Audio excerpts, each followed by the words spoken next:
ভোটের ঠিক ৭২ ঘণ্টা আগেই বড় পদক্ষেপ প্রশাসনের। গ্রেপ্তার করা হলো বর্ধমান পৌরসভার ২২ নম্বর ওয়ার্ডের কাউন্সিলর নারুগোপাল ভগতকে। বর্ধমান সদর থানার পুলিশ হঠাৎই অভিযান চালিয়ে তাকে আটক করে। বর্তমান পুলিশি হেফাজত থেকে তাকে নিয়ে যাওয়া হচ্ছে বর্ধমান আদালতে। তবে ঠিক কী কারণে এই গ্রেপ্তার তা এখনও স্পষ্ট করে জানায়নি পুলিশ। আর সেই কারণেই নির্বাচনের মুখে এই ঘটনার জোরদার হয়েছে রাজনৈতিক জল্পনা।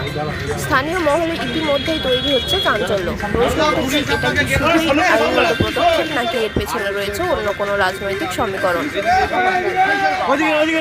মানুষকে ভালো রাখার দায়িত্ব আমার। যে কাজটা করেছি মানুষের জন্য করেছি, মানুষকে রক্ষা করার আমাকে গ্রেপ্তার করেছে মানুষের কাজ করার জন্য। বাকি কথা আমাদের দল বলবে।